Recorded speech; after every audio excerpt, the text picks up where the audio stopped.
Some legends are whispered over centuries, but others, well, others walk among us.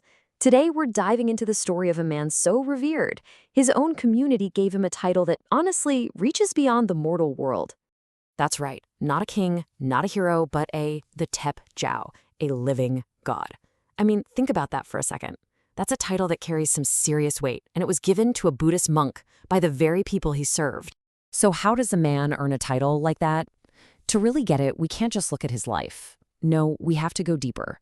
Because the real origin of his power, the source of this whole legend, actually began a generation before he was even born. The man at the center of our story is Luang Pho Ngern.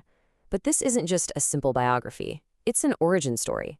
It's all about how an entire village came to see actual divinity in a humble monk. And this is where things get really fascinating. Because the key to Luang Pho Ngern's legend, the whole mystique around him, it really lies with his father, a man who was, let me tell you, a legend in his own right. So let's start with a man named Phra Prom. He's the father of the future living god. And he wasn't just some farmer or village elder. He was something so much more. Okay, so on one hand, Phra Prom was the absolute pillar of his community. People went to him for everything. Money troubles, family fights, you name it. But he was also a master of Sayasart. That's the Thai occult sciences. We're talking a mix of spiritualism, ancient spells, and rituals that just completely blurred the line between the natural and the supernatural. And look, these weren't just vague rumors or old wives' tales. The source material is packed with accounts from people who swear they saw his abilities with their own two eyes. For the folks in Don Yai Hom, this wasn't folklore, it was living history. So what kind of stuff are we talking about here? Well, get a load of this. Stories say he could tame a notoriously aggressive guy with just a single spell, or paralyze a drunkard with a horrifying illusion. He was even said to guard his crops with these giant, enchanted guardians. But the most incredible story of all? It involves that airplane. Okay, picture this. One afternoon, a rare sight appears, an airplane, what they called a flying ship. The villagers are freaking out, they're desperate for a closer look, and they beg for Prom to bring it down. So reluctantly, he stands up, starts chanting, and presses his big toe into the ground, just focusing all his energy, and the plane starts to descend. It actually lands in a field nearby. The pilot is totally baffled, checks the engine, nothing's wrong, but no matter what he does, that plane will not move. Not until Phra Prom finally lets go, releases his concentration, and allows it to take off. Wild, right? Now, with a father like that, you'd probably expect his son to be pretty extraordinary. But Luang Pho Ngern's destiny wasn't just inherited, it was literally foretold before he was even born. The story goes that one night, his mother, Mae Krong, had this incredibly vivid dream. One of those visions that feels so real, it's like you're actually there. So in the dream, this magnificent golden naga, which is this mythical serpent deity, comes down from the sky and speaks to her. It says, "Mother, do not be afraid, I have come to stay with you."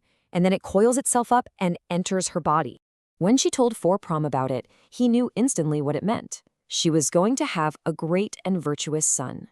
And sure enough, when the baby was born, Phra Prom found two physical signs that he believed were proof.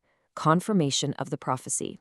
And this is where it gets really cool, because these weren't just random marks. The baby had a white spot right over his heart, symbolizing purity, and on his left arm, a dark red birthmark shaped exactly like a Bodhi leaf. You know, the sacred tree the Buddha was under when he reached enlightenment? I mean, come on. And get this, from the moment Mai Krong got pregnant, the family's fortunes just took off. Their harvests were huge, their business was booming, so it only made sense. They named their prophesied son Ngoen, which means silver or money, as a nod to the good luck he'd already brought them. But Phra Prom's legacy wasn't just about prophecies or some bloodline of supernatural power.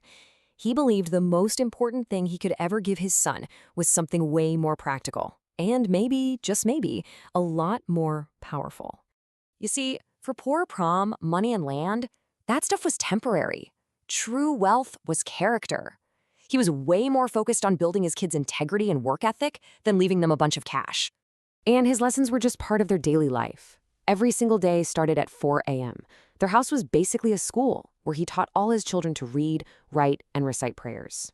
He taught them to be smart with money, with one simple rule: earn 1 baht, but only spend 3 saluings. In other words, always save a quarter of what you make. And he taught them patience, using these amazing metaphors, telling them to grow strong and steady like a tamarind tree, not fast and weak like a papaya. So you end up with these two totally different kinds of power that Phra Prom had. On one side, you've got the spectacular, unseen power of Saya Sart.